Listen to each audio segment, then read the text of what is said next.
Si vous êtes habitué, on vient de recevoir un message à l'effet que l'Assemblée est enregistrée. Alors, ça me permet de vous le dire en même temps. Donc, si vous êtes habitué à ce processus de participation publique sur l'avenir des terrains de l'ancien golfe de Candiac, vous savez que j'anime ces assemblées-là, soit en présentiel ou en virtuel. Alors, je vais vous expliquer le déroulement dans quelques minutes, un déroulement qui sera très similaire à celui de l'Assemblée de la semaine passée, que certains d'entre vous ont certainement vu, ou soit en participant, soit en allant sur le site Agora. Alors, ça sera un déroulement très similaire. Mais avant de vous l'expliquer, permettez-moi de vous présenter pour son mot de bienvenue, Monsieur le maire de Candiac, Monsieur Normand Diotte. Alors, la parole est à vous, Monsieur Diotte. Merci beaucoup, Monsieur Ortubise. Bonsoir à tous et à toutes. Merci d'être avec nous ce soir de nouveau pour cette deuxième soirée de présentation des concepts d'aménagement élaborés par des citoyens et citoyennes concernant l'avenir de l'ancien golfe de Candiac. Vous serez certainement tous d'accord avec moi pour dire que la soirée de jeudi dernier a été particulièrement intéressante, tant pour la qualité des idées que nous avons été présentées et que par la pertinence des nombreuses questions qui ont été posées par les citoyens et les citoyennes. En fait, on l'échappait belle parce qu'il y a une panne d'électricité qui s'est terminée juste à temps. Donc, puis ce soir, il n'y a pas de match de hockey des Canadiens, donc on doit avoir une belle soirée avec une belle participation. Pour ceux et celles qui n'étaient pas là la semaine passée, qui ont manqué l'Assemblée, je vous invite à aller visionner l'enregistrement et voir aussi toutes les questions et les commentaires qui ont été transmis par les citoyens. Tout ça est disponible sur le site Agora. Je remercie encore, en votre nom, Groupe Maison Candiac, Mathieu Corbeil et Nelly Furtado qui ont travaillé très fort et nous ont offert une exceptionnelle contribution pour notre réflexion collective. J'ai personnellement beaucoup apprécié le ton respectueux et constructif qui se dégageait de ces présentations et des questions qui ont suivi. Et je suis persuadé que ce soir, on aura une soirée tout aussi intéressante. Encore une fois, permettez-moi de saluer les membres de votre conseil municipal qui, comme toujours, sont tous présents parmi nous ce soir pour cette assemblée virtuelle. Alors, ce soir, on va écouter attentivement deux autres propositions offertes par ceux et celles qui ont accepté de relever le défi de venir soumettre leur idée au débat public. On va d'abord accueillir M. Antonio Pereira, puis on verra la présentation du regroupement des résidents de Candiac. Merci à l'avance pour votre présentation et je salue leur engagement envers l'avenir de Candiac. J'ai vraiment hâte de vous entendre ce soir. Alors, je ne prends pas plus de temps. Je vais laisser maintenant M. Ortubise vous rappeler brièvement les règles de fonctionnement de la soirée, qui seront essentiellement les mêmes que la semaine dernière. Et encore une fois, je vous remercie tous et toutes pour votre participation. Bonne soirée.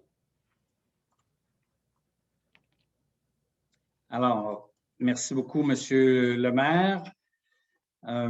Simon va me permettre de remettre mon image à l'écran. Alors, voilà. Donc, merci Simon. Simon Leblanc, qui est mon collègue, qui m'accompagne pour les enjeux techniques et qui accompagne aussi les présentateurs. Alors, donc, Monsieur le maire a mis la table. Je vous rappelle comment on procède ce soir. Bon, alors d'abord, vous dire, je l'ai dit tout à l'heure, mais ces soirées sont enregistrées et elles sont publiées sur le site d'Agora pour consultation des citoyens qui n'ont pas pu y assister. De même que les vidéos, les documents, les PowerPoint qui accompagnent les présentations sont aussi disponibles sur le site Agora.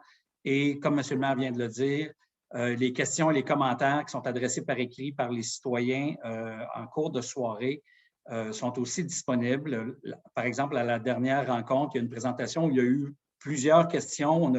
Si vous étiez là, vous savez qu'on n'a pas eu le temps de toutes les poser, mais elles sont toutes sur le site Agora et on offre aux présentateurs de consulter cette liste de questions-là. Et s'ils veulent y répondre par écrit, ils peuvent le faire. Puis la réponse écrite est aussi mise sur le site Agora. Alors, donc, il y a la possibilité pour vous d'avoir réponse à toutes les questions. Alors, les présentateurs ont reçu la liste des critères qui a été discutée et consolidée, discutée par les citoyens, consolidée par la Ville. Donc, ils peuvent évidemment s'en inspirer pour faire leur présentation. Mais je l'ai dit la semaine passée, je le redis, là, ce soir, on n'est pas dans un exercice où, avec votre liste de critères, vous notez chacune des présentations. Vous pouvez le faire si vous voulez, mais ce n'est pas le but. Le but, c'est de bien entendre, de bien comprendre les présentations et surtout de poser des questions pour des éléments qui, pour vous, ne sont pas clairs ou méritent d'être expliqués. L'évaluation des 5 concepts d'aménagement qui auront été présentés va venir ultérieurement. La Ville, on va regarder comment on organise cette démarche-là avec la pandémie. Est-ce qu'on fait ça virtuel? Est-ce qu'on va dans les quartiers? Comment on fait ça? Alors, et puis, on va évidemment vous tenir au courant par les moyens de communication habituels. Alors, on a eu 3 présentations la semaine dernière. On en a 2 cette semaine. Ce sont les mêmes règles pour chaque présentation. Une présentation de 25 minutes maximum, suivie d'une période de questions pour se rendre jusqu'à 45 minutes. Donc, un total de 45 minutes maximum. Chaque participant est libre de sa présentation. On les a toutes reçues à l'avance. J'en profite pour répondre à la question de M. Gourde, qui se demandait comment on a choisi l'ordre de présentation. Bien, il y a eu des discussions avec les présentateurs. On a regardé un peu les disponibilités, comment ils souhaitaient faire ça, etc. Puis, on a convenu d'un ordre qui était consensuel et qui convenait à chaque participant. De toute façon, pour s'assurer que chacun ait exactement le même format et les mêmes chances, on a demandé à tout le monde de nous faire parvenir leur présentation à la même date, avant la semaine passée, avant le début des présentations. Comme ça, ce que vous allez voir ce soir, ce n'est pas des présentations qui ont été préparées par des gens qui ont vu les présentations de la semaine passée et qui ont changé leur contenu. Alors donc, on s'est assuré, mais on ne voulait pas les mettre les 5 en même temps. Ça aurait fait une soirée beaucoup trop longue et ardue. Alors, chaque présentateur a choisi qui ils invitaient, comme dans le cas du regroupement des résidents de Candiac. Tout à l'heure, je vais vous présenter M. Couturier, Mme Doyon et Mme Vallée. Alors, ils vont se partager la présentation et la période de questions, comme bon leur semble. Alors, et on leur demande à tous d'expliquer leur concept, et la même règle que la semaine passée, sans faire référence au concept des autres. On n'est pas là pour se comparer aux autres présentations, on est là pour présenter nos idées pour l'avenir du site et les promouvoir, les défendre et répondre le mieux possible à vos questions.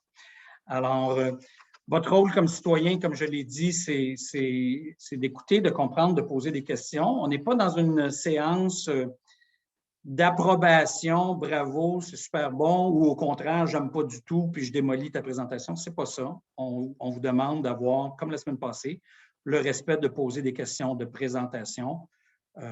Chacun est libre de son opinion, on va pouvoir l'exprimer plus tard dans le processus. Alors, comment on pose des questions? On utilise la petite case qui est écrite avec les 2 petites bulles, Q&A en anglais ou QR en français. Vous les posez là. Si vous faites des commentaires, bravo, c'est une bonne présentation. Surprenez-vous pas, là, je ne les lirai pas. Ce que je vais essayer de lire, c'est les questions. Alors, donc, tournez, assurez-vous de poser une question. Puis c'est ça que je lis parce qu'on n'est pas dans un débat si on est contre chacune des présentations. Alors, si jamais pour une raison ou pour une autre, cette case-là, c'est un peu compliqué pour vous, vous pouvez toujours utiliser la petite case « Lever la main ». Là, vous voyez une petite main comme ça, « Raise hand » en anglais ou « Lever la main ». Mais donc, ça me facilite moins la vie là, parce que d'expérience, c'est moins facile de prendre un ensemble de questions s'il y a des questions verbales. Alors, privilégions les questions par écrit. Ça s'est bien passé la semaine passée. Je n'ai pas de doute que ça va bien aller aussi ce soir. Alors, on est 191 participants. Ça fait le tour des règles. Je vais maintenant demander à Simon de faire apparaître à l'écran comme panéliste M. Antonio Pereira, qui a préparé avec Mme Marchand une présentation, mais c'est M. Pereira ce soir qui va être le présentateur de cette proposition de concept d'aménagement. Je le vois à l'écran. Il peut ouvrir son micro. Simon, la caméra et le micro. Et puis, dès que ça va être fait, je vais lui céder la parole et vous souhaiter à tous une bonne soirée. Alors, si tout va bien, M. Pereira va commencer à 7h15 précise, donc le 45 minutes nous rendra jusqu'à 8h. Alors, est-ce que vous êtes avec nous, M. Pereira? Oui, je suis avec vous. Est-ce que votre caméra est ouverte? Oui. Oui. Alors voilà, la parole est à vous, M. Pereira. Je vous remercie. Bien, je me présente, je suis Antonio Pereira, de la rue d'Avignon, résident de Candiac depuis 10 ans maintenant. Moi et ma famille sommes déménagés ici à cause du terrain de golf. Et du fait même, sommes tombés sous le charme de Candiac. À défaut d'avoir perdu le terrain de golf, ma famille préfère que ça devienne un parc. Permettre de conserver ce magnifique espace vert qui est, selon nous, le poumon de notre ville. Suite à la demande de la Ville, dans le processus de consultation, nous avons décidé de vous soumettre nos propres idées en tant que famille et aussi, j'en profite pour féliciter ceux et celles qui ont participé ou participeront. Malheureusement, nous n'avons pas tous les pouvoirs de répondre à plusieurs questions stratégiques, car en fin de compte, c'est la Ville qui a les outils nécessaires pour y répondre. Nous souhaitons tous que la Ville va bien faire les choix sur l'avenir de ce terrain. Et aussi, j'aimerais en profiter pour remercier de tenir compte de nos propositions dans ce processus. Voici nos idées.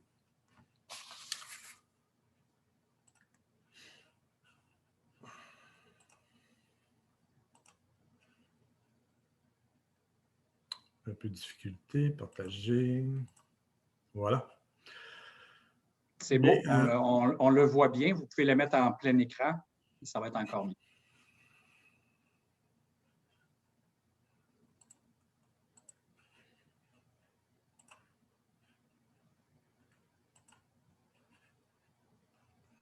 Ne vous inquiétez pas, M. Pereira, je vais rallonger votre temps là, si d'une petite minute. Oui, j'ai un petit problème avec mon... Non. Voilà.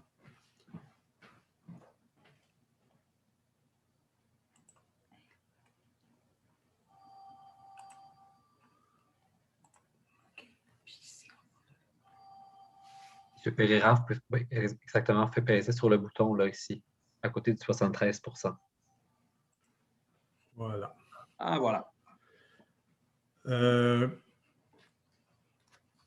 Bon, comme je vous disais, un projet de parc nature, créons un héritage pour les générations futures. Nous devons honorer le patrimoine historique. Sur un vestige du passé, la fondation cachée de la résidence du cultivateur de Candiac Nursery. La consultation avec M. Frédéric Ottin, archéologue. Nous bâtirons cet héritage sur un terrain naturel qui n'a jamais été transformé, qui a toujours été protégé du développement par des activités agricoles ou des activités récréatives. Sur un milieu naturel d'une valeur inestimable qui offre des arbres matures, un milieu humide, flore, faune, animaux, etc. En respectant le patrimoine laissé par tous les frênes décimés. Les frênes seraient récupérés et réutilisés dans tous les projets identifiés. La création de cet héritage, place du cultivateur, place des saules, place de la nature, place de nos activités préférées, place du bon voisinage et place à Candiaction. Place du cultivateur, construction d'une place d'accueil, 3 étages incluant le sous-sol, même hauteur que l'ancien clubhouse. Sous-sol, un endroit pour se préparer, pour faire nos activités de plein air préférées, salle de bain, etc. Sur les étages, salle utilitaire pour les cours de yoga, zumba, tai chi ou toute autre activité reliée à la santé. Autres activités possibles, salle en location, local d'interprétation pour les écoles, comptoir de rafraîchissement, boutique de vente, produits de bois, etc. Marché des plantes, échange citoyen des semis et vivaces au printemps. Marché bio-local en été. Fête des lanternes, journée des arbres, journée de l'arbre, remise de 500 arbres, jour de la terre, etc.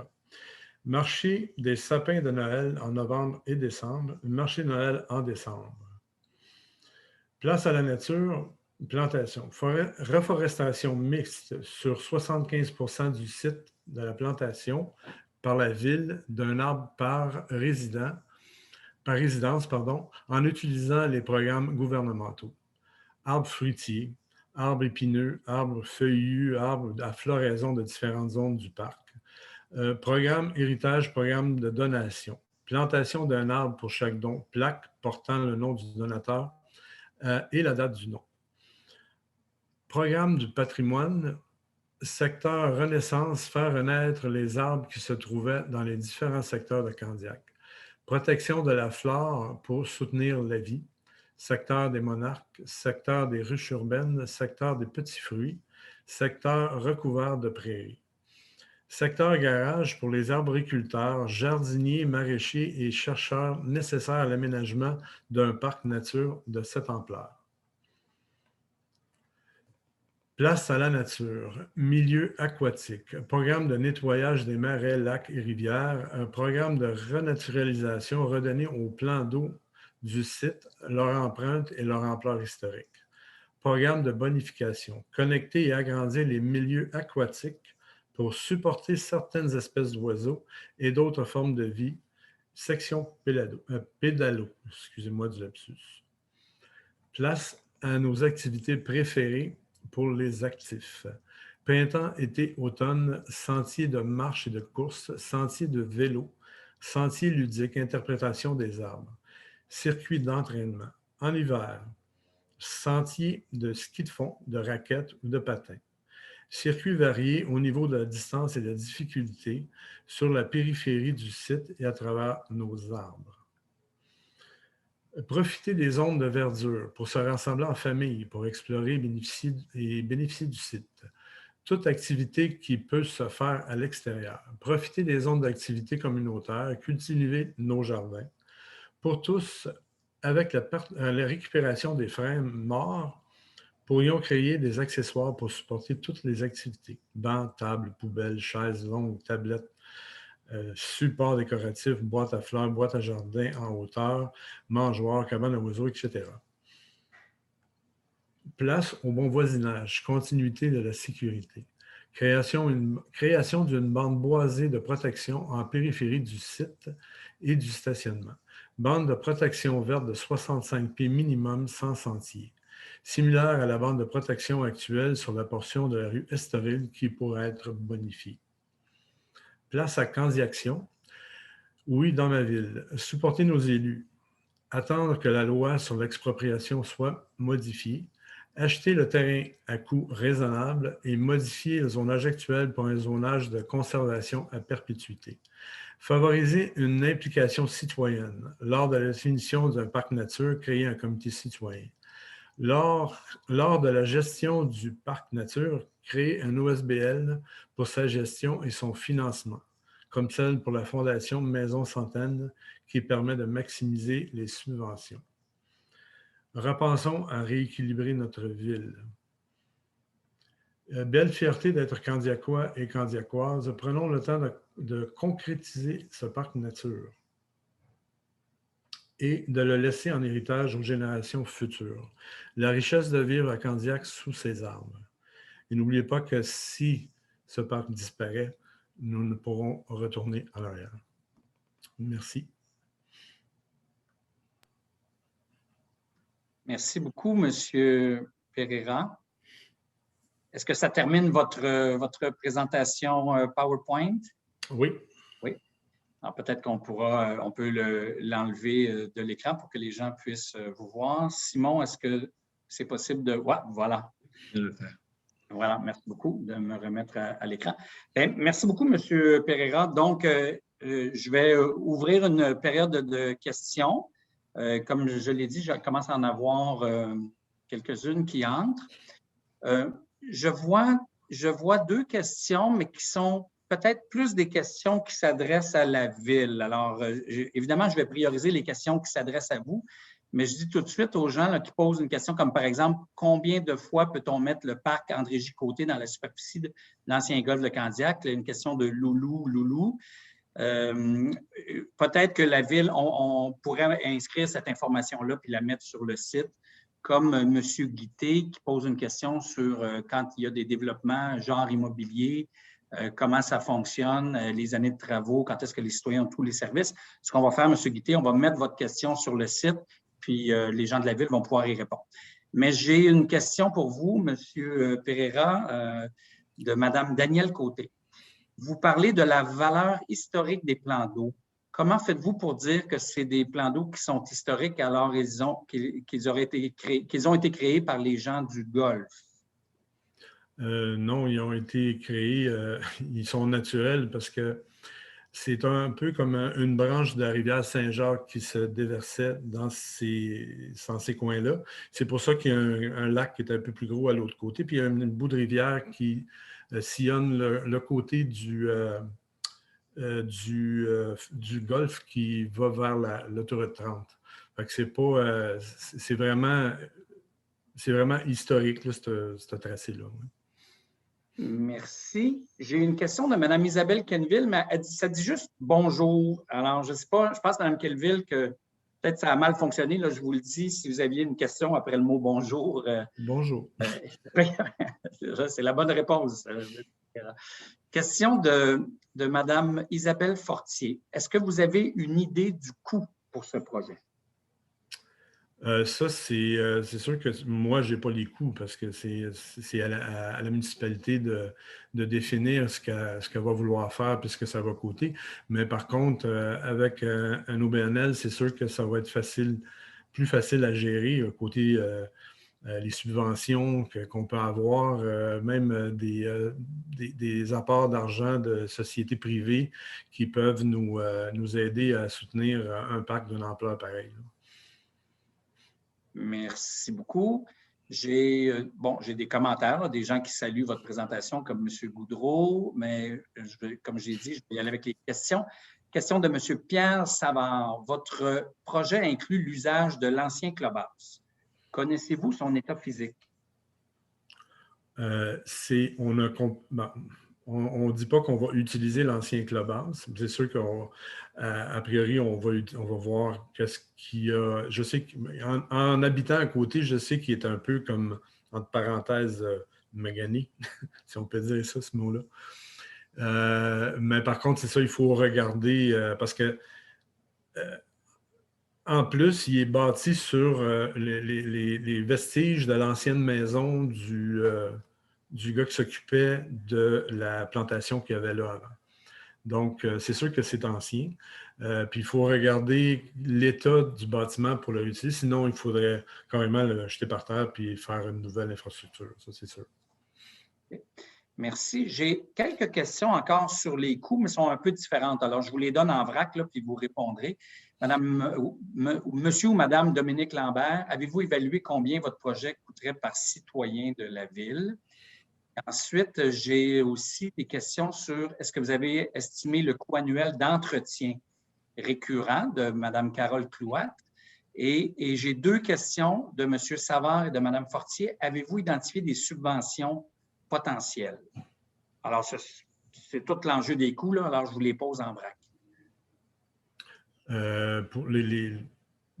C'est sûr que pour les coûts, c'est dur à évaluer parce que l'entretien, si on dit l'entretien, c'est que si on veut un parc nature, il y a une partie du parc qui va être comme une genre de forêt urbaine, là, puis qu'il va s'entretenir lui-même. On n'ira pas faire le gazon en dessous des arbres un peu partout.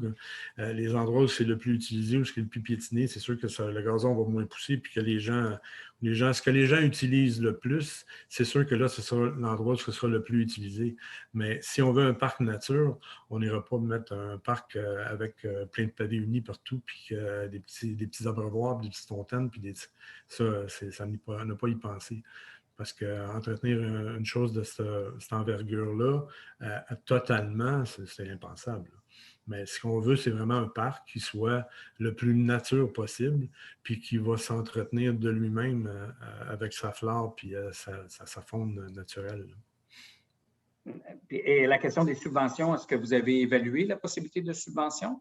Bien, les subventions, en créant un OBNL ou un OSBL, c'est que ces organismes-là ont accès à toutes sortes de subventions qui viennent soit gouvernementales, soit de privées. Donc, je ne crois pas que ce soit un gros enjeu sur ce côté-là. Merci beaucoup. Bon, Isabelle Kenville, je pense qu'il complète. Alors, elle dit « Je ne suis pas certaine d'avoir bien saisi l'aspect de l'ancienne fondation ou du bâtiment historique au tout début de votre présentation. Quel rôle cela va jouer? C'était juste pour démontrer que que le bâtiment qui est là, il est bâti sur les fondations d'une ancienne maison qui appartenait justement au monsieur qui s'occupait de la nursery, Candiac Nursery, qu'il y avait dans le temps. C'est juste ça. C'est ça que, et si jamais il y a quoi que ce soit qu'il faudrait démolir, c'est sûr qu'il faudrait probablement faire des fouilles archéologiques pour savoir qu'est-ce qu'il y a là en plus. Alors, comme on est sur le sujet, justement, une question de Mme Marie-Ève Laforte. Pouvez-vous nous parler plus de votre rencontre avec l'archéologue? C'est intéressant. Ben, l'archéologue, moi, c'est pas pour moi personnellement, c'est plus les gens du ARC.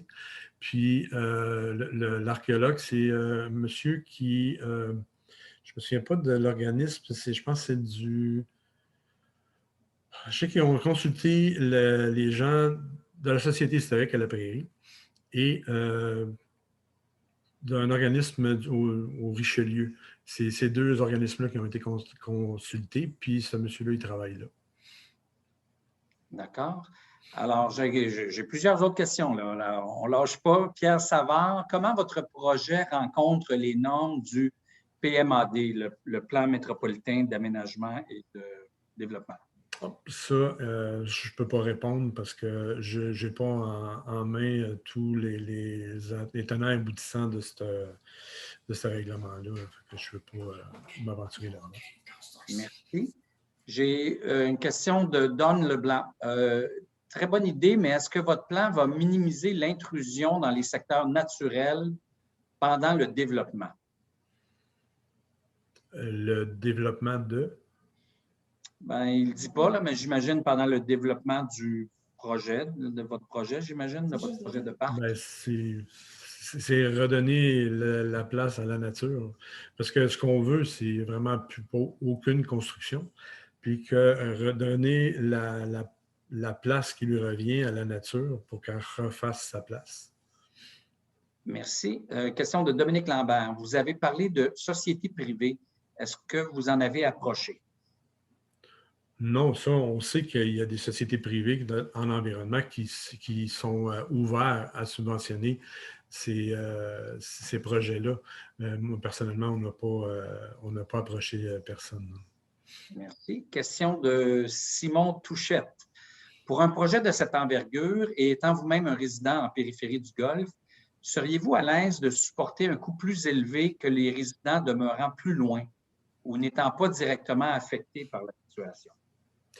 Ben, je ne vois pas que tout le monde est affecté par ce projet parce que tout le monde va en profiter de la même manière. Que j'habite à côté ou que j'habite à 4 rues ou à 10 rues ou à 1000, tout le monde va profiter de la même manière de ce terrain.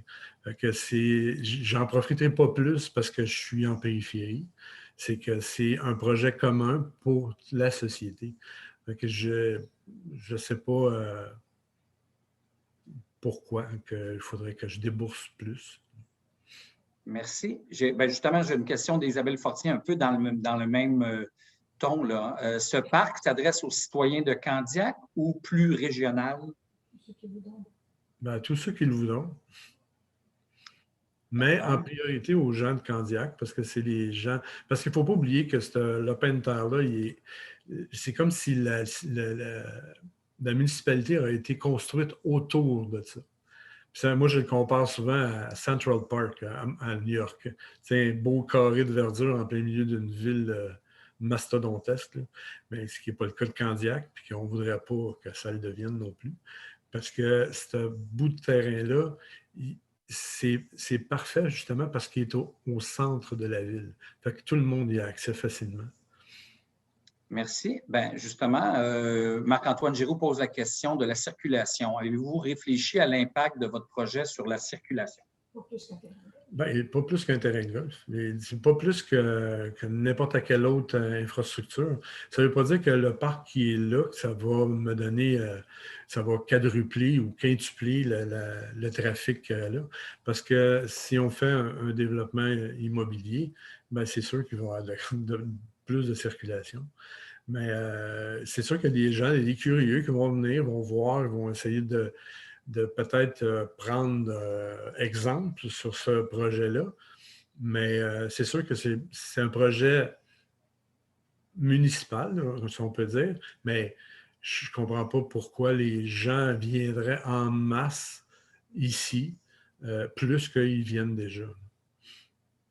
Merci. J'ai une autre question de Carole McCormick. Comment la Ville peut accumuler des taxes sur un projet comme ça en comparaison de ce qu'elle pourrait recevoir si le terrain de golf devient une ville de résidence? Bon.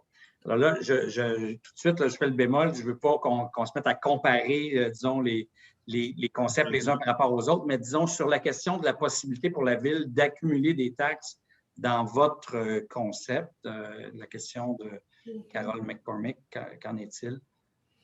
Mais ça, je ne peux pas y répondre. Je n'ai pas les données en main pour faire ça. Ça, c'est la municipalité de voir ça.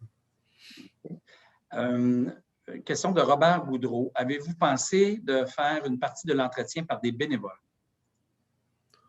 Ce serait peut-être une possibilité parce que c'est sûr qu'en formant une OSBL, c'est sûr qu'il y a des gens qui pourraient s'impliquer un peu plus, qui voudraient faire un peu plus d'entretien ou profiter de ça même pour profiter de la nature en entretenant le parc, en aidant à l'entretenir. Ça, c'est sûr. Il y a beaucoup de gens qui pourraient faire ça. Comme il y a des gens qui voudraient faire pousser des tomates, qui auraient un petit lopin ou ce qui pourrait faire pousser de petits légumes l'été, pourquoi pas? Merci. Question de Daniel Côté. Madame Côté dit, vous parlez de forêts urbaines pas entretenues, alors que la Ville exige déjà de l'entretenir. Comment allez-vous pouvoir respecter la réglementation de coupe de gazon? Écoutez, si on compare un parc comme ça à un parc normal comme il y a ailleurs dans la ville, c'est sûr qu'un petit parc, c'est facile à entretenir. Un grand parc comme ça, comme j'expliquais tantôt, il y a beaucoup d'endroits où on va pouvoir entretenir, couper gazon, ces choses, mais il y a une partie du parc où il va falloir le laisser aller. Le laisser aller pour que la nature fasse son œuvre. Parce qu'on peut faire des plantations d'arbres, de toutes sortes d'arbres, arbres fruitiers, on peut les nommer, là, mais pour moi, ce n'est pas un dilemme. Merci. Question de Marc-Antoine Giroux. Avez-vous un rapport écrit concernant l'aspect archéologique de l'ancien clubhouse? Non, absolument pas. C'est des informations. C'est des informations qu'on a reçues de la Société historique. Merci. Question de Pierre Savard. Pourquoi faire un parc à 100%? Pourquoi pas un projet mixte qui s'autofinancerait? C'est impossible. Quand tu ouvres la porte comme un projet mixte comme ça a toujours été, je vais vous donner l'exemple de la ville de Brassard qui a perdu son espace de terrain de golf. Ils ont fait ce que vous dites, ils ont fait un hybride, puis ça a fini à 100% développé par des maisons. Merci. Question de Louis Martel. Peut-on aller chercher des comparables dans d'autres municipalités, exemple Parc Michel Chartrand à Longueuil, pour avoir une idée des coûts d'entretien et subventions possibles pour un projet de ce type? Probablement, c'est possible. Merci. Dominique Lambert. Bon, alors, Mme Lambert, là, vous argumentez avec une réponse que M. Pereira a donnée. C'est plus un commentaire, alors je vais plutôt poser des questions. Alors, si vous permettez. André Girard, selon votre présentation, doit-on comprendre que l'ancien golf n'a jamais accueilli d'activités polluantes, contrairement, par exemple, au Country Club de Saint-Lambert, qui était une ancienne gare de triage? Non, ça a été vraiment... avant d'être un terrain de golf, c'était vraiment une pépinière. Il n'y a rien eu de polluant ici. Puis comme je l'ai dit tantôt aussi, l'eau était très présente ici sur le terrain de golf il y a longtemps, là, et encore aujourd'hui, parce que si vous voyez, il y a encore une branche de la rivière Saint-Jacques qui vient presque rejoindre le terrain de golf. Puis c'est comme un fossé maintenant, là.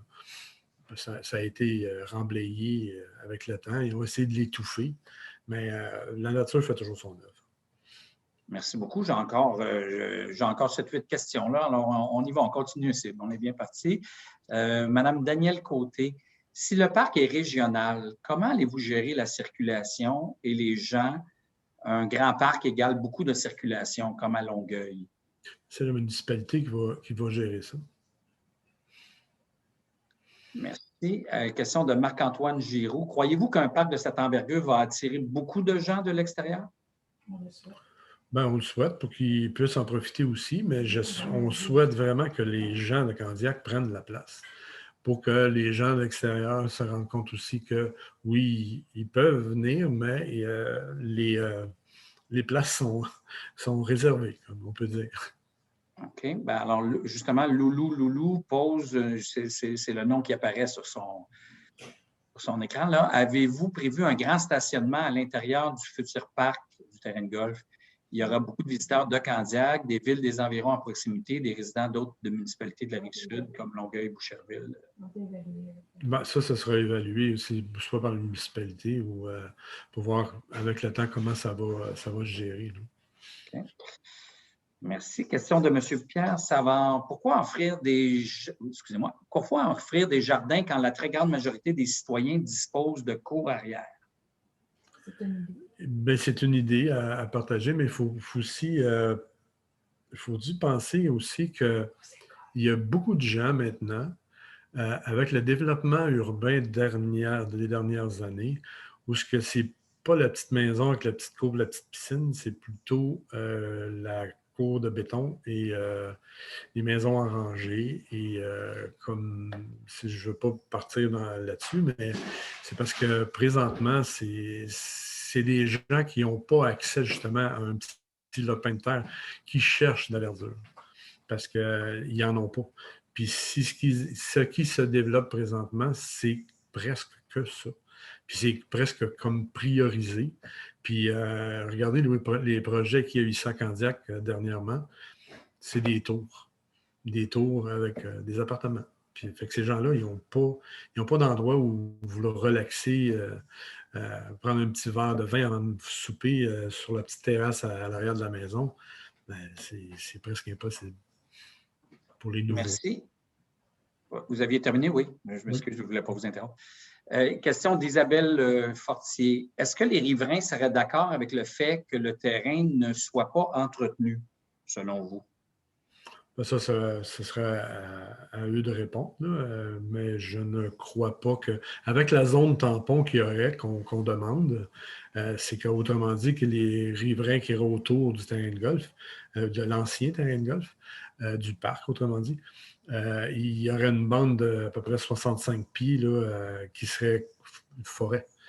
Fait que, à nettoyer, oui, mais ce n'est pas une affaire qui serait laissée à l'abandon. Merci. Question de Carole McCormick. Je crois que la ville de Vaudreuil a acheté leur terrain de golf pour justement faire un parc. Est-ce que vous allez consulter auprès d'eux pour des suggestions sur comment accomplir un projet comme tel, un projet similaire? Ça, c'est à la municipalité de le voir. Merci. Question de Bruno Bastien. L'évaluation municipale actuelle du terrain et du bâtiment est de 3,3 millions de dollars compte tenu de la vocation récréative du terrain. Est-ce que la Ville a les moyens, selon vous, d'acheter ce terrain à vocation récréative pour l'ensemble des citoyens? Sûrement que oui.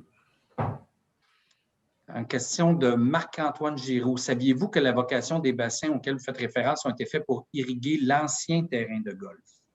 Ils n'ont pas été faits pour... ils étaient là. Ils s'en sont servis parce que ces bassins étaient là. Puis ces bassins-là ont toujours eu de l'eau, toujours, parce qu'ils sont en contact souterrain avec la rivière Saint-Jacques. Ça n'a pas été creusé pour ramasser l'eau pour arroser le terrain de golf. C'est vraiment des sources d'eau naturelles. Merci. Question de M. Glenn Bernstein. Est-ce qu'en hiver, on pourrait utiliser le lac pour pédalo pour faire du patinage? Je pense que ce serait un autre bon usage en addition aux excellents usages. Absolument. Absolument. Merci. Question de Marc-Antoine Giroux. Combien seriez-vous prêt à payer annuellement pour la réalisation et l'entretien de votre projet? Bon, disons, on va vous la poser moins personnellement, là, mais combien vous pensez que les gens seraient prêts à payer annuellement pour la réalisation et l'entretien de votre projet? Ça, j'en ai aucune idée. C'est pour ça que l'OSBL serait créé pour ça. C'est pour essayer d'éviter de surcharger les gens de la ville, les citoyens, c'est-à-dire d'augmenter leurs taxes ou pour entretenir des choses comme ça. L'OSBL, elle servira à ça. Merci beaucoup. Question de Martine Douce. Serait-il possible d'émettre des obligations vertes pour permettre à tout un chacun d'investir dans le parc? Ce serait possible, tout à fait. Question de Dominique Lambert. Sur quoi vous basez-vous pour dire que les étangs sont naturels? Bien, on regarde sur si vous allez voir même sur Google, là, puis faites Google Maps, là, puis alignez-vous sur le terrain de golf, puis regardez où passe la rivière Saint-Jean, puis regardez toutes les petites lignes bleues qu'il y a, puis qui viennent de l'autoroute 30. Ça vient, c'est tout le réseau électrique qui vient de la rivière Saint-Jacques. C'est tout ce qui a été dévié par les contracteurs pour construire leur projet. Donc, ils ont enseveli des branches de la rivière, mais comme je vous dis, la nature fait toujours son œuvre. Merci. Question de Pierre Savard. Il nous reste une douzaine de minutes, là. Alors, il y a beaucoup de questions, mais il m'en reste 5 ou 6. Pierre Savard, avez-vous consulté un spécialiste en environnement pour votre projet? Le comité qui a consulté les gens en environnement. Merci. Simon Touchette pose la question. Quelle est la raison principale du bandeau d'arbres d'au moins 65 pieds tout autour du terrain? Pardon, j'ai mal compris. Quelle est la raison principale là, pour proposer un bandeau d'arbres d'au moins 65 pieds tout autour du terrain? La zone, ce que vous avez appelé la zone tampon, je pense. La zone tampon, oui. Ça, c'est pour, regardez, ça, c'est pour éviter que, comme dans des projets qui font un peu comme à la prairie, on fait aussi, c'est pour éviter qu'il y ait un beau chemin entre deux clôtures sur un développement, puis que les gens, veulent pas, les gens qui passent sur ce terrain-là, bien, ça regarde à gauche, ça regarde à droite, mais ça regarde où est-ce qu'il y a de l'activité, c'est-à-dire ça regarde dans le cours du monde. Fait que ce qui arriverait avec cette bande tampon-là, qui aurait des arbres et des arbustes et tout ça, ça éviterait ça. Ça donnerait aux gens un peu plus d'intimité. Merci. Question de Mme Danielle Côté. Connaissez-vous d'autres parcs qui sont gérés par des OSBL ou OBNL? Non, personnellement, non. Question de Mme Carole Cloître. Vous dites que la Ville a sûrement les moyens de l'acheter. Combien estimez-vous l'augmentation des taxes réparties sur tous les citoyens de la Ville? Je pense que vous avez déjà répondu. Il n'y a pas les outils nécessaires pour répondre à cette ça. Question-là des coûts. Bon, j'ai Loulou qui fait plus un commentaire. Alors, je vais plutôt aller à une question. Loulou. Question de Mathieu Roy. Afin d'acquérir le terrain, croyez-vous que la bande de 65 pieds de protection pour les citoyens riverains pourrait être achetée par ses propriétaires? Et si oui, à quel coût cela devrait être fait selon vous? À la valeur marchande ou à un prix au pied carré moindre? Ça, c'est sûr que ce serait possible que les gens puissent l'acquérir. Le prix, ce sera à voir pour le décider parce que vu que c'est un terrain qui est considéré comme récréatif, il n'y a pas la même valeur qu'un terrain qu'on voudrait construire dessus. Là. Fait que ça, ce serait à voir. Merci. Marc-Antoine Giroux, quelle sera la source d'argent de l'OSBL que vous proposez? Bien, ce serait surtout des subventions soit gouvernementales ou privées, comme j'ai dit tantôt. Merci. Bien, pas à l'abri aussi des donations des citoyens, s'ils veulent participer, ils peuvent toujours donner, c'est sûr et certain. Merci beaucoup. J'ai une dernière question, celle de Marc-Antoine Giroux. J'en ai d'autres. Pourquoi vous priorisez les riverains avec la bande tampon sans accès alors que vous parlez d'un projet pour tous les Candiacois? Je comprends que c'est la justification de la bande tampon, là. Oui, oui, mais c'est parce que je ne peux pas donner une bande tampon à une personne qui reste à 3 rues plus loin. Simplement. Okay. Et bon, la question complémentaire de Marc-Antoine Giroux, pourquoi présenter un projet sans cadre financier détaillé? Parce que on fait un débat d'idées. C'est sûr qu'on n'a pas tous les outils en main pour pouvoir mettre des chiffres sur le projet. Donc, ça, ce sera à venir, ça, c'est sûr et certain. Merci beaucoup. Alors, je vois qu'il y a des gens qui ont posé des questions dans le chat aussi. Alors, je vais juste m'assurer d'être bien certain de voir si j'ai toutes les questions. Ah, j'en ai une de Mathieu Marois. Au lieu d'un OSBL, est-ce que l'option d'une fondation ne pourrait pas mieux répondre à votre aspect de donation privée? Absolument. C'est une option qui pourrait être envisagée. Okay. En bout de ligne, ce serait le même résultat. OK. Marie-Claude Guérin, si je comprends bien, vous souhaitez faire un mix comme le Récréoparc, qui est un OSBL, et Parc Mont-Saint-Bruno pour la nature. Sensiblement, oui, ça pourrait aller. OK. Alors, attendez-moi un instant, je vérifie dans le chat parce que là, j'ai quelques commentaires des gens qui commentent le projet, là, mais que ce n'est pas des questions. Ils vont tous rester, hein? Ils vont tous apparaître sur le site de la Ville, là. Mais je veux juste m'assurer qu'il n'y a pas d'autres questions dans le chat. Alors, des gens qui vous félicitent pour la présentation. Des présentations. Alors, il y a des gens qui me disent on ne devrait pas prendre les questions sur les coûts, mais quand les questions sont respectueuses et qu'elles sont posées correctement, je n'ai pas de problème. On prend les questions.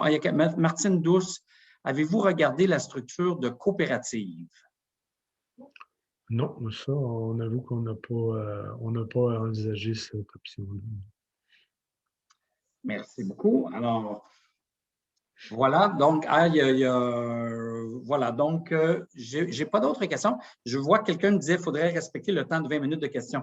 Bien, le temps que je fais respecter, c'est 45 minutes. Là. Si M. Pereira a choisi de faire une présentation un petit peu plus courte, ça laisse un peu plus de temps pour les questions. Alors, juste pour être bien clair, c'est le 45 minutes, puis il nous reste encore quelques minutes, mais il n'y a plus de questions. Alors, il me reste... M. Pereira, à vous remercier. Vous étiez inscrit avec Mme Marchand aussi, donc j'imagine qu'elle a contribué à la présentation. On la remercie aussi. Alors, merci aux citoyens qui ont posé les questions. Alors, on va prendre une petite pause de quelques secondes, le temps que mon collègue Simon mette à l'écran les représentants du regroupement des résidents de Candiac. Et merci encore pour cette présentation, M. Pereira.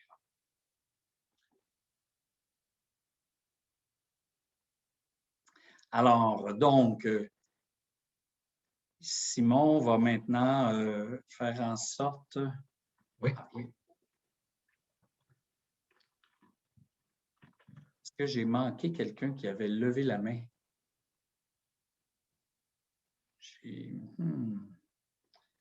Ça m'indique que quelqu'un a levé la main, mais je ne vois pas qui est cette personne qui aurait levé la main, qui était M. Autier. Alors, je viens de voir son nom. Monsieur Autier, je suis désolé, est-ce que c'était une question que vous vouliez adresser à M. Pereira? C'est vraiment mes excuses, M. Autier. Je peux peut-être prendre, Simon, si c'est possible, d'ouvrir le micro de M. Autier. Je vais juste m'en assurer, puis peut-être qu'on va demander, on va l'écrire la question, puis on va demander à M. Pereira d'y répondre. Oui, donc M. Autier. M. Autier, vous pouvez ouvrir votre micro. Vraiment, toutes mes excuses, je n'ai pas l'habitude, mais vous étiez comme dans une section qui était moins apparente sur mon logiciel. Alors, je ne vous entends pas, M. Autier. Alors, je vais vous demander si c'est possible d'écrire la question. Sinon, peut-être d'appeler si vous êtes. Il vient de dire que c'est une erreur de sa part. Là. Ah, c'est une erreur de sa part. OK. Alors, voilà. Donc, on va pouvoir, vous pouvez baisser votre main ou on va pouvoir, Simon va pouvoir la baisser. Merci beaucoup. Alors, désolé de ce petit contretemps, mais je suis content de voir que je n'ai pas oublié une question. Alors, donc, Simon, est-ce qu'on peut mettre à l'écran M. Yves Couturier, Mme Hélène Doyon et Mme Catherine Vallée? Oui, à l'instant. Qui sont les représentants du regroupement des résidents de Candiac. Si j'ai bien compris, c'est M. Couturier qui va faire l'essentiel de la présentation, céder la parole à ses collègues au moment qui conviendra, mais qui seront les trois pour répondre aux questions, n'est-ce pas? Alors, je vois Mme Vallée. Bienvenue, Mme Vallée. Bonjour, M. Couturier. Bonjour, Mme Doyon. Vous pouvez ouvrir vos micros au moment où vous prendrez la parole. Il est 8h moins 5, 7h55. Alors, la parole est maintenant à vous, M. Couturier. Je vais mettre à l'écran la présentation. Oui. Bon, ça y est. Bonsoir, mon nom est Yves Couturier, président du regroupement des résidents de Candiac, communément appelé le RRC. Je suis accompagné par Hélène Doyon, urbaniste conseil, et Catherine Vallée, biologiste. Tout d'abord, j'aimerais remercier la Ville de Candiac pour son engagement à préserver le zonage récréatif actuel et de permettre aux citoyens de s'exprimer sur l'avenir du site de l'ancien golf par le biais de cette consultation publique. À la fin de cette présentation, nous aimerions que vous reteniez 3 éléments suivants. Premièrement, nous devons réfléchir sur la croissance résidentielle souhaitée par les résidents pour les années futures. Deuxièmement, nous avons une occasion unique de poser un geste concret pour l'environnement et la lutte au changement climatique. Et troisièmement, pour nous, le projet de parc nature permettra de rehausser la quiétude, la qualité de vie, tant appréciée par les Candiacois, et ce, également pour les générations futures. Qui est le RRC? Nous sommes un regroupement de résidents bénévoles de tout horizon qui consacrent temps et énergie pour préserver l'espace vert du Golfe et d'en faire un grand parc nature au bénéfice de tous les Candiacois. Nous sommes supportés par 1700 citoyens contre tout développement immobilier sur l'ancien Golfe par le biais d'une pétition. Fait à noter, 86 % des signataires ne sont pas des riverains. Nous sommes également l'initiateur d'une pétition de plus de 2400 signataires qui soutiennent la création d'un parc nature. Et nous avons parrainé une pétition présentée à l'Assemblée nationale de plus de 2100 signataires pour le changement de la loi sur l'expropriation, en plus d'être partenaire de différents organismes de conservation. Notre présentation va adresser 3 volets particuliers. Pourquoi un projet de parc nature? Le projet de parc nature comme tel, et pour nous, le projet de parc nature est un investissement pour notre qualité de vie. Pourquoi un parc nature? Plusieurs citoyens nous ont abordés en disant qu'il y avait une croissance supérieure à la demande à Candiac. La population en 2021 est évaluée à un peu plus de 22 000 citoyens. Le plan stratégique de la Ville sur un horizon de 10 à 15 ans prévoit 12 000 nouveaux citoyens pour une croissance à Candiac de 55 % qui se compare avec une croissance de 16 % pour l'ensemble des municipalités de la MRC du Roussillon. 2 projets importants sont en cours à Candiac, soit le projet du TOD, qui est la gare, et le projet du Square Candiac, qu'on peut aussi appeler le POD, qui prévoit 5 000 unités, soit environ 13 500 nouveaux citoyens selon les statistiques de Statistique Canada. Ces deux pôles de développement sont stratégiquement bien placés à Candiac et respectent les exigences du plan métropolitain d'aménagement et de développement, communément appelé le PMAD, qui sont une densification des habitations à proximité des infrastructures de transport en commun, des grands axes routiers et des centres commerciaux.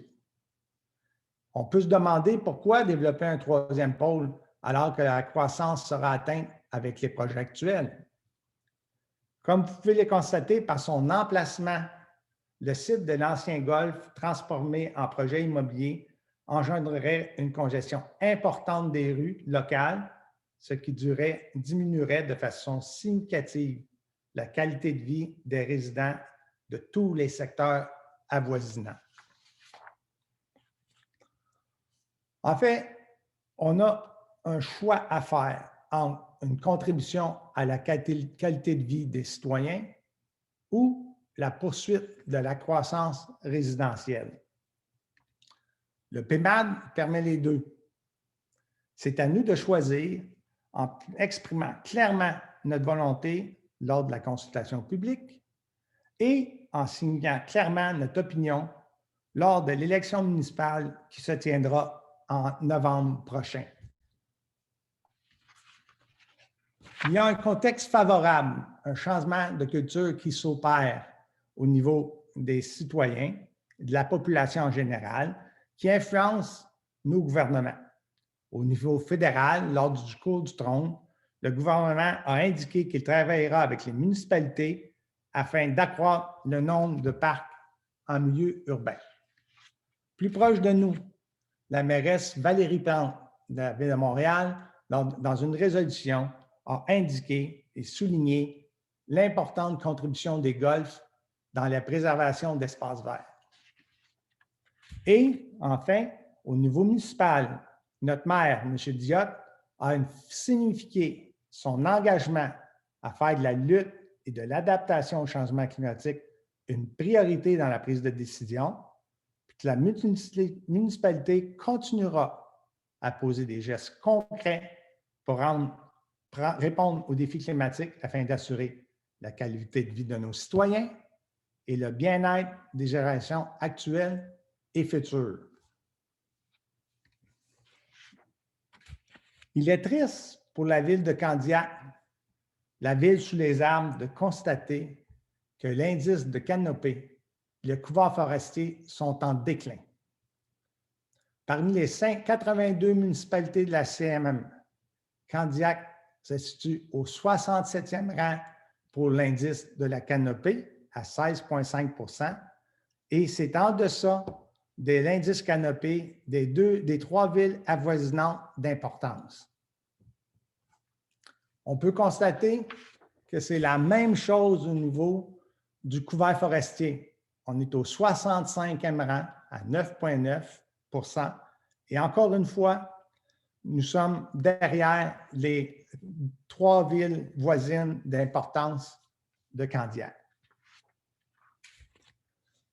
En reboisant 75 % ou 39 hectares du parc nature, ceci permettrait d'augmenter de 23 % le couvert forestier de la ville, de poser un geste concret dans l'atteinte de la cible globale de 30 % fixée par la CMM et de démontrer du leadership dans la lutte au changement climatique. En fait, tous les scientifiques sont unanimes pour reconnaître les bienfaits de la forêt urbaine. Pour chacun des items qu'on va discuter, on vous met en référence les liens où l'information a été tirée. Tout d'abord, en environnement, on peut comprendre que ça va entraîner une amélioration de la biodiversité, la captation du carbone atmosphérique et l'amélioration de la qualité de l'air, la rétention des eaux de surface, qui est un enjeu particulier dans ce secteur ici du golfe, la décontamination des sols, la création des lots de fraîcheur, tous des éléments qui contribuent à la lutte au changement climatique. Au niveau de l'économie, les scientifiques sont clairs que ça désengorge les systèmes de la santé en raison des mesures préventives qu'il y a. Ça amène de l'attractivité du territoire et donc une augmentation de la valeur foncière. Il est démontré que dans les secteurs où il y a des arbres matures, la plus-value financière s'élève à plus de 18 à 20 %. La réalisation d'économies en frais de chauffage et de climatisation en raison de l'îlot de chauffage, sans compter l'atténuation des catastrophes climatiques anticipées au cours des prochaines décennies qui auront un impact significatif sur l'économie et entraîneront des coûts importants pour les générations futures. Il ne faudrait pas oublier cet aspect-là quand on parle des coûts, puis des taxes et tout ça. Au niveau de la santé physique et mentale, l'opportunité de faire de l'activité physique améliore la perception de santé, réduit la mortalité, réduit les symptômes de dépression, de stress, mais également bénéficie grandement aux enfants, selon les études. En santé sociale, les forêts urbaines favorisent les échanges sociaux entre voisins, renforcent l'esprit de communauté, les impacts sur la criminalité des quartiers, contribuent à l'embellissement du paysage et au sentiment d'appartenance à une communauté. Tous des éléments qui sont extrêmement chers aux citoyens de Candiac et pour plusieurs sont les raisons pour lesquelles ils ont déménagé à Candiac. En fait, certains pourraient demander pourquoi un parc nature, mais c'est une vocation complémentaire aux 18 parcs actuels qui ont une superficie de 70 hectares. Les parcs actuels présentent une mixité entre un espace vert, mais avec une place prépondérante aux infrastructures, telles des terrains de soccer, de baseball et de jeux pour les enfants. C'est pas que c'est pas utile, c'est très utile, mais le parc nature aurait une vocation de conservation qui aurait deux impacts, soit de doubler presque la superficie des parcs, mais encore plus important, de quadrupler la superficie des zones de conservation qui forment environ actuellement 17,8 hectares. Finalement, le projet de parc nature propose une revalorisation du couvert forestier qui autrement continuera à décliner par la réduction du couvert forestier lié au développement du résidentiel du TOD, que nous allons indiquer par un cercle rouge et qui contient une partie importante du couvert forestier à Candiac, comme on peut le voir. En fait, le projet de parc nature connecterait nos réseaux de biodiversité et de mobilité active au niveau régional et au niveau local. Je laisse la parole à Hélène qui abordera le sujet. Merci beaucoup, Yves. Alors, bonsoir à tous. Effectivement, donc, la part d'un parc nature a deux aspects bien importants. Effectivement, le premier étant de pouvoir contribuer à la création d'un corridor écologique qui s'inscrit effectivement dans une échelle plus large que l'échelle de la municipalité. On le voit ici à la diapositive. Donc, notre premier, le but, un des objectifs poursuivis, c'est de venir faire une connexion donc d'un corridor écologique à partir de corridors forestiers, à partir de la trame verte qui sont existantes, notamment le corridor forestier du Mont-Saint-Bruno. Ce qu'on voit à l'écran d'ailleurs, c'est la trame verte de la communauté métropolitaine de Montréal. À la prochaine diapositive, on voit la carte avec uniquement les deux corridors et évidemment, à terme, c'est d'aller rejoindre celui de Châteauguay-Léry, mais évidemment, on est dans une poursuite, une continuité directe avec celui de Saint-Bruno et qui s'étend jusqu'à la Prairie. À l'autre diapositive, ce qu'on peut voir plus particulièrement à l'échelle locale, effectivement, puis on se connecte avec la prairie, où est-ce qu'évidemment, on a les habitants de la Rainette-Faugrillon qui ont été recensés très près. Et évidemment, la mise en valeur et la création de ce parc avec les projets de reboisement permettrait de venir contribuer à une connectivité et donc contribuer à un objectif métropolitain.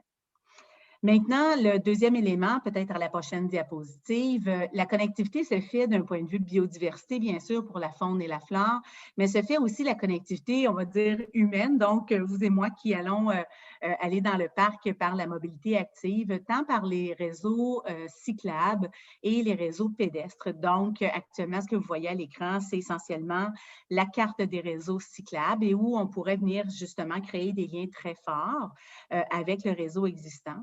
Et à la prochaine diapo, enfin, on pouvait voir un petit peu comment on pourrait se déployer là, les réseaux à l'échelle du quartier immédiat et évidemment, ça se boucle à l'échelle de la municipalité. Alors voilà pour la connectivité et je te recède la parole. Merci Hélène. Maintenant, le projet de parc nature. Pour nous, c'est un projet de société qui permettra aux citoyens de jouer, de socialiser, d'apprendre et de se ressourcer. Le projet de parc nature fut développé avec les objectifs suivants. Construire un projet collectif, maintenant pour un meilleur futur. Créer un pôle de préservation et de mise en valeur de l'environnement, contribuant à la lutte au changement climatique. Créer un pôle d'activité de plein air et d'opportunités de réaliser des projets innovateurs, éducatifs et culturels, tout en consolidant les réseaux de biodiversité et de mobilité active au niveau régional et également au niveau local. Notre vision du projet, voici notre vision, a été élaborée pour le parc nature. Toutefois, cette vision est préliminaire et devra être peaufinée, modelée par une table de concertation composée de citoyens, de représentants de la ville et de spécialistes afin de s'assurer que cette vision respecte les besoins et attentes de l'ensemble des citoyens à l'égard du parc nature et ce, pour toutes les générations. Le projet est axé sur 3 volets, soit la préservation et la mise en valeur de l'environnement contribuant à la lutte au changement climatique, l'offre d'activités de plein air et de loisirs et plusieurs opportunités de projets innovateurs, éducatifs et culturels. Comme on peut le constater sur cette diapo, le site est un îlot de fraîcheur situé au cœur des résidences de Candiac sur un axe nord-sud. On voit très bien tout alentour du site, ce sont des maisons. Au niveau de la préservation et la mise en valeur de l'environnement, nous voulons poser 2 gestes concrets, soit le reboisement de 75% du site, incluant une bande boisée au pourtour afin de préserver l'intimité des riverains. Au niveau du milieu humide, la revalorisation des cours d'eau et des lacs situés sur le golfe, particulièrement le lac qui est indiqué sur la photo, qui est reconnu par le ministère de l'Environnement pour sa valeur de protection de la faune aquatique, et de façon plus importante pour sa connexion avec les parcs de conservation du Marais à la Prairie et celui de Candiac, qui sont indiqués par des points d'exclamation, qui sont 2 zones protégées pour la Rainette-Faugrillon.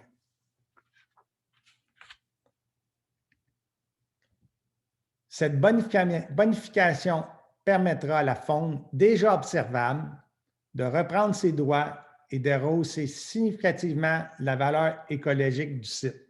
En passant, toutes ces photos ont été prises sur le terrain de golf.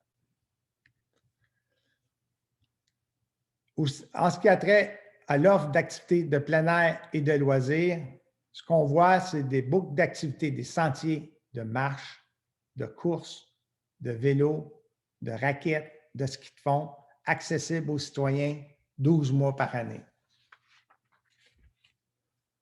À ceci s'ajouterait une ceinture d'air de jeu et de repos qu'on a indiqué en vert pâle rayé et des zones de rassemblement pour favoriser les rassemblements familiaux entre amis ou faire des activités de groupe telles le yoga, tai chi ou toute autre activité de groupe. Le tout serait supporté par un chalet d'accueil qui pourrait être minimaliste, comme c'est le cas au domaine Saint-Barbare, au Mont-Tremblant, ou plus élaboré, comme c'est le cas au Récréoparc de la ville de Sainte-Catherine. Enfin, une foule d'autres opportunités de projets innovateurs, éducatifs et culturels pourraient être envisagées, notamment un circuit d'interprétation de la faune et de la flore qu'on a indiqué avec le trait noir, des activités d'éducation pour les jeunes et les moins jeunes, le développement d'outils de découverte, des jardins communautaires, des laboratoires universitaires comme qui existent au Mont-Saint-Bruno, au Mont-Saint-Hilaire ou tout autre projet jugé pertinent par les citoyens. Pour nous, le projet de Parc Nature est un investissement pour notre qualité de vie qui comporte 3 composantes, soit l'acquisition, l'aménagement et l'entretien. Pour nous, les coûts associés à l'aménagement et l'entretien des espaces au pourtour du site seraient similaires dans un projet de conservation par rapport au développement domiciliaire. En effet, les développements domiciliaires, le promoteur donne une zone tampon à la ville qui devient responsable des frais d'aménagement et également des frais d'entretien annuels. C'est exactement ce qui s'est passé au parc de la Fonderie dans le Square Candiac et c'est la règle générale qui s'applique toujours. Donc, ayant adressé les questions d'aménagement et entretien, il nous reste à adresser le coût d'acquisition qui est composé de 3 angles, qui doit être analysé de 3 angles particuliers. Le premier angle, la réforme de la loi sur l'expropriation, est une piste d'action pour démocratiser l'accès à nos espaces naturels. Elle est réclamée par l'Union des municipalités du Québec lors de la commission parlementaire en 2020, est demandée par les maires des villes de Candiac, Mascouche et Terrebonne, et encore de façon plus intéressante, supportée par le gouvernement Legault, le premier ministre lui-même, aux assises annuelles de l'UMQ de 2021. Ce changement permettrait de faire l'acquisition à un prix reflétant la valeur réelle du marché et basé sur un usage récréatif. Fait à noter, la valeur financière du site est évaluée à 3,3 millions en 2021. J'aimerais partager avec vous une citation du maire Diot lors d'une récente présentation à la CMM qui décrit bien la demande des maires, que ce soit en modifiant le cadre réglementaire actuel, par exemple en apportant des modifications à la loi sur l'expropriation, ou en reconnaissant davantage le potentiel écologique des espaces verts par le biais de programmes de subvention. Il faut doter les municipalités d'outils supplémentaires permettant aux décideurs de faire les interventions nécessaires en fonction des réalités qui sont propres à chacune des villes. Abordons maintenant le deuxième angle, soit l'existence de différents financements disponibles de programmes publics, tels que Initiative canadienne pour des collectivités en santé, Conservation de la nature Canada, qui prévoit déjà un programme de 3,16 milliards, ce n'est pas des millions, des milliards de dollars sur 10 ans pour la plantation de 2 milliards d'arbres. Les programmes d'aide financière pour les projets contribuant à la mise en place de la trame verte et bleue de la CMM et des partenariats avec des organismes de conservation tels que Nature Action Québec. De plus, je suis d'avis que la situation sanitaire actuelle est favorable au déploiement possible de financements particuliers pour supporter des initiatives telles un parc nature, compte tenu de tout ce qu'on a vécu dans le contexte de la COVID-19. Monsieur Couturier, si vous permettez, là, je me permets de vous dire qu'il vous reste une petite minute pour terminer. Je ne sais pas si c'est possible. C'est quasiment terminé. C'est ce que je pensais. C'est presque terminé. Allez-y. Nous avons fait analyser les états financiers par des spécialistes qui ont mentionné que la situation financière de la Ville est très saine et qui fait l'envie de plusieurs municipalités au Québec. En effet, les surplus dégagés des 5 dernières années, 2015-2019, 20,2 millions, les surplus budgétaires dégagés qu'on vient tout juste d'apprendre de 2020, 8,1 millions. En plus, nous avons des surplus liés à la croissance attendue, soit environ 5 000 unités à haute densité d'ici 10 à 15 ans, qui va engendrer une croissance importante des revenus fiscaux, et ce, même sans augmenter la taxation, qui entraînera des surplus récurrents qui nous donnent les moyens de nos ambitions. C'est à nous, nos priorités en tant que citoyens. Nous sommes d'avis que le projet du Parc Nature respecte l'ensemble des critères d'évaluation retenus par les citoyens lors de la dernière consultation publique. Et j'aimerais terminer en laissant le mot de la fin à Andréane qui tenait à exprimer son opinion sur ce projet. Bonjour, je m'appelle Audrey-Anne, j'ai 14 ans et j'habite à Candiac. Je suis en fin d'année scolaire, mais j'ai quand même pris le temps d'enregistrer pour faire ce message qui me tient vraiment à cœur. Je trouve ça important de préserver l'espace vert du golfe pour 2 raisons. Premièrement, j'aimerais vraiment avoir un endroit pour aller faire des activités dans la nature avec mes amis et ma famille. Je rêve d'avoir un grand espace pour bouger, voir mes amis, voir des animaux ou tout simplement pour prendre l'air. Deuxièmement, comme plusieurs personnes de mon âge, j'ai à cœur de protéger notre planète. J'aimerais vraiment que les générations qui décident actuellement prennent leurs responsabilités et posent un geste important pour nous aider à lutter contre les changements climatiques pour que l'on puisse grandir en santé. Il ne faut plus remettre à demain ce que l'on doit faire maintenant. Bref, avec un parc nature, nous posons un geste concret pour l'environnement et pour les générations futures. Merci.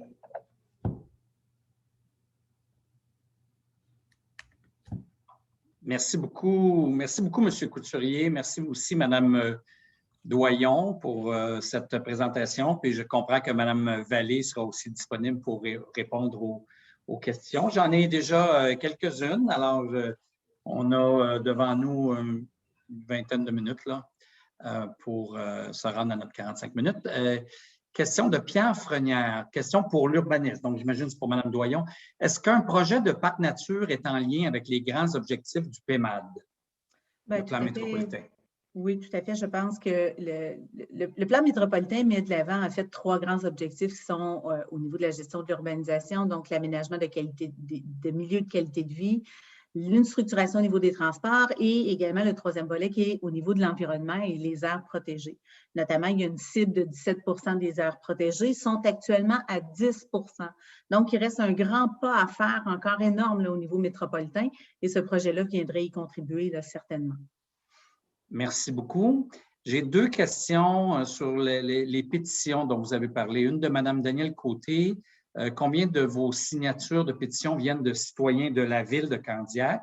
Et de Dominique Lambert, pétition de 2400 noms et de 1700 noms, combien sont les mêmes signataires? Est-ce que c'est les mêmes signataires? OK. On va commencer par la pétition de 1700 noms.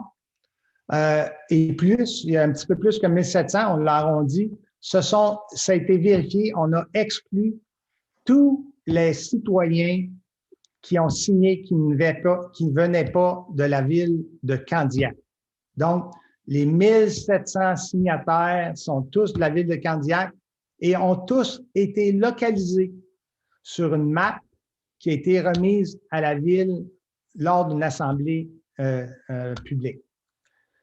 Pour ce qui est des 2400 signataires, on n'a pas l'information parce qu'elle a été faite par l'orgue, le fameux logiciel. On n'a pas cette information-là, alors que les 1700 ont été faites en personne. Donc, ça répond, je pense, à la question de madame. Oui, merci beaucoup. Question de Yannick Landry-Ducharme. Considérant qu'il ne reste que 0,4 degrés Celsius et quelques 30 ans avant d'atteindre le point de non-retour concernant le réchauffement climatique, comptez-vous ou proposez-vous de reboiser le terrain de golf? En fait, pour nous, c'est clair que c'est un des objectifs importants du projet, c'est un reboisement de 75% du site, exactement pour conserver, augmenter l'effet d'îlot de fraîcheur du site. Merci. Question de Daniel Côté. Selon votre tracé de trame verte, il y a une sortie entre les maisons. Où allez-vous passer? En fait, il y a déjà un conduit souterrain qui existe, OK, qui a été mis en place parce que la rivière qui est protégée, qui est reconnue par le ministère de l'Environnement, a déjà un certain accès souterrain au site de la prairie. Merci. Question de Marie-Josée Lancio. Avez-vous envisagé de réaliser des projets universitaires de plantation d'arbres comme nous en retrouvons parfois dans certains parcs, Mont-Saint-Bruno, Saint-Hilaire? En fait, c'est une question intéressante parce que les laboratoires universitaires, ce qui est intéressant, c'est que c'est financé par les universités, ça ne coûte rien et c'est des projets qui sont très porteurs pour l'environnement à peu de frais. Donc, c'est clair que si le comité, la table de concertation et s'il y a des universités qui sont intéressées, il y a de la place sur le terrain pour les accueillir. Merci. Question de Isabelle Saint-Pierre. Bon, là, il y a un élément de comparatif avec une autre proposition. Là, alors, je vous demanderais plutôt de parler de est-ce que vous avez évalué ça pour votre projet. Comment comparez-vous la circulation qui sera engendrée par un parc nature versus un projet immobilier versus le golf autrefois? OK. En fait, cette question-là est intéressante, elle est revenue souvent. On a fait quelques démarches. On a validé auprès d'un directeur général d'un golf de la région combien il y avait de déplacements automobiles qu'il avait évalué pendant une période de golf, de la saison de golf. Il m'a répondu qu'il y avait entre 30 000 et 40 000 déplacements d'auto sur 168 jours de golf. OK? Donc, ça donne à peu près 200 autos par jour. En ce qui a trait au parc nature, si on a 30 000 à 40 000 autos de déplacement dans une année, ça serait je serais surpris, surtout qu'une partie importante serait faite par de la mobilité active des citoyens de Candiac. Et si on étale, mettons qu'on avait la même achalandage que le golf, on aurait à peu près 100 autos par jour. Il y a amplement de place pour faire du stationnement pour ces 100 autos-là sur le site. Merci beaucoup. Loulou pose la question, modification de la loi sur l'expropriation. Quels sont les changements souhaités? En fait, le changement est assez simple. Notre loi, on est la seule province canadienne qui a cette loi-là où lors d'une expropriation actuellement, c'est la valeur au propriétaire selon l'utilisation que le propriétaire pourrait en faire si le juge le décide. Alors que ce qui est demandé et exigé par la pétition, mais aussi par toutes les MQ et toutes les municipalités du Québec, d'ailleurs à Candiac, il y a une résolution, c'est de déterminer cette valeur-là sur la valeur marchande réelle du terrain en considérant le zonage actuel du terrain qui est récréatif. Donc, ce serait la différence entre la valeur au propriétaire et la valeur marchande réelle du terrain. Je ne sais pas si, Hélène, tu veux ajouter quelque chose. C'est complet. C'est fondamental. Merci. Question de Marie-Ève Laforte. Quelle est votre opinion face à l'argument voulant que le site ait une faible valeur écologique? En fait, Catherine, tu pourrais répondre à ça? Oui. Oui, voilà. Donc, il y a des études scientifiques sur la biodiversité sur les golfs. Et ce que ça démontre, c'est que la valeur écologique de ces terrains-là est toujours relative à quoi on les compare. Par exemple, si on compare un golfe à une forêt tropicale, c'est sûr qu'il va sembler y avoir une faible valeur écologique parce qu'il y a peu de biodiversité comparée à une forêt tropicale. Par contre, à Candiac, le golfe de Candiac, c'est puisqu'il y a plus de forêt ou presque plus de forêt, donc c'est le milieu qui est le plus riche en biodiversité à Candiac parce que ce qu'il y a autour, c'est des zones résidentielles, commerciales, industrielles, où là, le niveau de biodiversité est beaucoup plus faible que sur le golfe. Donc, le golfe à Candiac, c'est un milieu qui est riche en biodiversité pour la ville de Candiac. Merci. Et il y a moyen aussi, avec des aménagements, d'augmenter ça de beaucoup et de faire, finalement, on est dans une crise d'effondrement de biodiversité au niveau planétaire et je pense que tout le monde doit contribuer à ça. Et le golfe à Candiac, je pense que la ville ne peut pas faire un plus beau projet pour contrer cette crise de l'effondrement de la biodiversité. C'est un très beau projet pour la ville de Candiac. Merci. Voilà. Merci beaucoup. J'ai quelques questions concernant les programmes de subvention. Question de M. Proulx, M. Savard. Est-ce qu'il y a d'autres programmes de subvention? Est-ce que vous avez validé auprès d'organismes les soldes monétaires disponibles pour les subventions? Question de Mme Fortier. Plusieurs projets sont déjà acceptés pour les budgets de trame verte et bleue. Savez-vous quels sont les fonds disponibles? Alors, vous voyez, j'en ai quelques-unes là. Oui. En fait, je pourrais probablement aborder cette question-là. Oui, il y a les fonds de la trame verte et bleue. Il y en a déjà, on est la deuxième phase. Il va y avoir sûrement une troisième phase. D'ailleurs, les maires de l'UMQ ont demandé de déplafonner les sommes admissibles pour certains types de projets et probablement que le projet de Parc Nature pourrait être un des projets où les sommes pourraient être déplafonnées par rapport au plafond.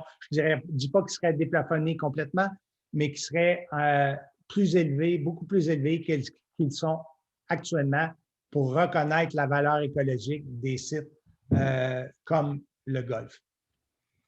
Merci beaucoup. Il y a des...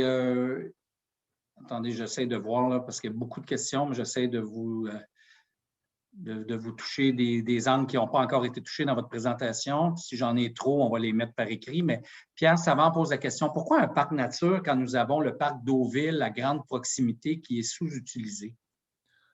En fait, les vocations sont tout à fait différentes. Le golfe, essentiellement, est stratégique par sa grandeur, mais en faisant le reboisement qu'on veut, va apporter plusieurs avantages et va permettre essentiellement de créer un environnement propice pour la faune, la flore qui est déjà présente, il ne faut pas l'oublier, et la flore. Et essentiellement, je pense que l'autre élément important, c'est que c'est un milieu de repos, de marche, de course, etc. Si vous vous promenez sur le golfe, vous allez voir, il commence à y avoir des groupes qui courent, des choses comme ça, alors qu'au parc d'Eauville, je connais très bien le parc d'Eauville, ce n'est pas des choses qui sont possibles. Merci. Alors, j'ai deux questions sur la zone tampon. Quel usage prévoyez-vous? Et puis aussi une question de Dominique Lambert. Comment pouvez-vous affirmer que la Ville peut payer l'aménagement et l'entretien de la bande tampon si elle n'a pas de projet résidentiel pour récolter des taxes? En fait, je vais prendre le volet, je pense que c'est assez clair pour nous que nous, c'est la bande tampon, si on la compare à d'autres projets, je ne veux pas faire de comparaison, là, on a parlé de 20, 25, c'est des bandes tampons qui vont devoir de toute façon être, peu importe le projet, vont devoir être aménagés et entretenus par la ville, OK? D'une part. Maintenant, si on parle des coûts maintenant, si on regarde les 6 dernières années, les surplus de la ville, je vais vous les donner. En 2015, il y avait 2,7 millions de surplus. En 2016, 3,5 millions de surplus. En 2017, 5,1 millions de surplus. En 2018, 3,9 millions de surplus. 2019, 5,1. 2020, 8,1 pour un total de 28,4 millions. C'est clair pour nous que la ville n'a pas besoin de développer le site du golf parce qu'en plus, il y a la croissance du TOD et du POD avec une très haute densité, 90 unités à l'hectare. Ça va augmenter la marge de manœuvre de la ville, ce qui, à notre avis, va rendre le projet tout à fait viable sans augmentation de taxes.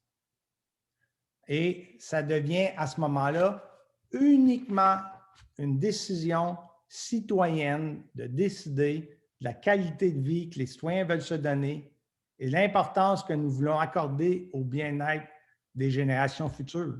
On a les moyens de payer. Merci. J'ai quelques questions justement sur les surplus dont vous parlez là. Oui. M. Jean-Pierre Proulx, lui, pose la question de est-ce que c'est légal d'utiliser l'argent des surplus pour faire un parc nature? Dominique Lambert dit selon la Ville, plusieurs surplus sont déjà engagés dans des dépenses comme l'entretien des rues. Est-ce que, selon vous, où la Ville devrait couper pour payer ce projet? Avez-vous des évaluations de coûts globaux de vos concepts? Dominique Lambert pose la question. Alors, il y a plusieurs questions de coûts, là, encore comme ça. Je vais essayer de les aborder un par un. OK? Premièrement, c'est clair que ces budgets-là, ces surplus-là, la Ville a tout le loisir de les utiliser au fur et à mesure dans les années suivantes. Ce qu'elle a fait, je ne suis pas en train de dire qu'il y a 28,4 millions de surplus à la Ville. Ce n'est pas ça que je suis en train de dire. Mais si on regarde les états financiers de 2019, il y avait 21 millions de mémoire dans la caisse. Il y en avait une partie d'engagés dans des projets futurs. Par contre, il y avait 18 millions non engagés. Et ça a été validé avec la Ville. Bon. Est-ce que par la suite, ils ont été utilisés? Probablement. Ce qu'on essaie de dire essentiellement, c'est que les taxes actuelles génèrent des surplus à chaque année, jamais générer des déficits et qu'on a les moyens de se payer un parc comme on propose. Maintenant, pour ce qui est du parc, une grosse partie de ça va dépendre de plusieurs éléments pour les coûts. Moi, j'ai validé avec d'autres villes, dont la ville de Saint-Eustache, qui est en train de faire un parc nature comme nous. Et leur budget d'opération qu'ils ont mis, ce que je comprends, c'est 1 million de dollars par année. Et avec ça, ils me disent qu'ils n'ont assez. Est-ce que, par contre, je ne dis pas, leur parc il va être probablement différent du nôtre. Fait qu'on va connaître les vrais coûts au bout de la ligne en fonction de ce qu'on va décider et du genre de subvention, parce que reboiser 75% du terrain ne se fera pas dans la même année. Puis ça va dépendre aussi de l'accessibilité des subventions au gouvernement fédéral de 3,16 milliards. J'imagine qu'on va être capable d'aller en chercher une bonne partie pour reboiser puis augmenter 23% de notre couvert forestier à Candiac. Merci beaucoup.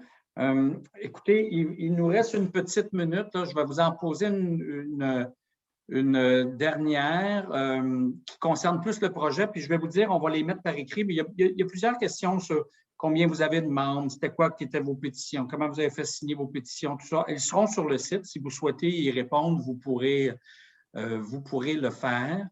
Mais j'essaie de regarder là, s'il y a des questions qui sont directement sur la proposition. Les coûts, on en a beaucoup parlé. Est-ce qu'il y a un rapport sur la biodiversité, la valeur de la biodiversité sur le site, un rapport écrit? Ça, c'est une question que j'ai vue tout à l'heure de M. Savard, je pense. Catherine? Oui, ben, c'est sûr qu'il y a eu des inventaires qui sont faits. Par contre, au niveau d'une décision, est-ce que cette diversité biologique-là est importante ou pas? C'est toujours une question de jugement, c'est une question de comparaison, c'est une question de choix aussi. Est-ce qu'on veut la garder, cette biodiversité-là, à cet endroit-là? Donc, il y a des inventaires qui sont faits. Maintenant, la biodiversité, elle est là, elle a une certaine importance et l'importance qu'on lui donne, c'est celle-là qui va être la plus importante. Ça répond un peu à la question de Mme Claire Whiteside qui dit l'espace vert abrite plusieurs étangs sur lesquels je vois grands hérons, de magnifiques canards, des tortues. Est-ce que ces étangs doivent être protégés selon vous? Oui, selon moi, oui. Les étangs, les milieux humides, ils ont été extrêmement détruits dans l'extrême sud du Québec, dans la région où l'on est. À Candiac, il y a eu de très grandes pertes de milieux humides et les très rares milieux humides qui restent, il faut absolument les préserver. Merci. Et puis peut-être une dernière qui se répond rapidement. Est-ce que vous la connaissez, la valeur, je ne veux pas dire n'importe quoi, là, j'essaie de retrouver, la valeur marchande du terrain considérant tous les usages récréatifs actuellement permis? Question de M. Giroux. Non, on ne connaît pas la valeur marchande réelle.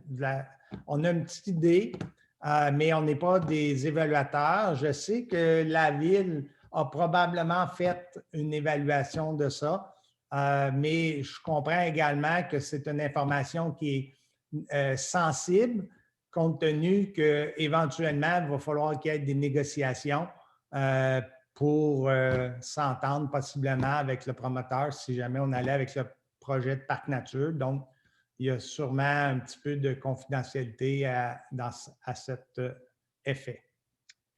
Bien, merci beaucoup, M. Couturier, Mme Doyon et Mme Vallée. C'est tout le temps. On a débordé d'une petite minute. Comme la semaine passée aussi, on a débordé d'une petite minute, là, mais j'essaie de garder ça équitable pour tous. Alors, vous allez voir qu'il y reste des commentaires et quelques questions sur quelques éléments, mais j'ai essayé de faire un survol là, puis de toucher toutes les questions qui abordaient des éléments différents qui n'avaient pas été touchés encore. Alors, merci pour cette présentation puis cette période de réponse aux questions. C'est vraiment très apprécié. Alors, je vous souhaite une bonne soirée. Puis là, je vais dire quelques mots en clôture de cette assemblée. Alors, merci encore.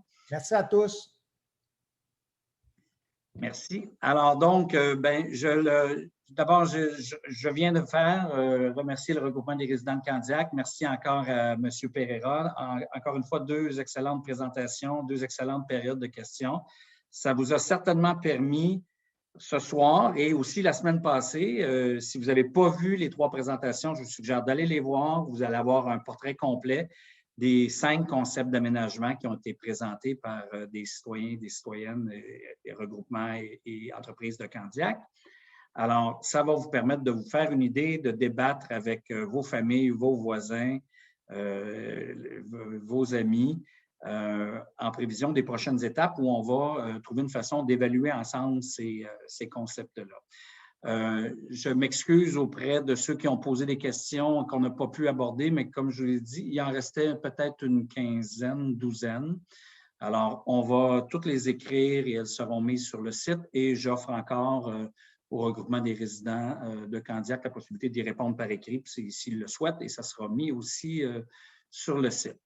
Alors, merci de nouveau pour cette très importante participation. On était on a roulé ça entre 180 et 200 personnes, presque toute la soirée.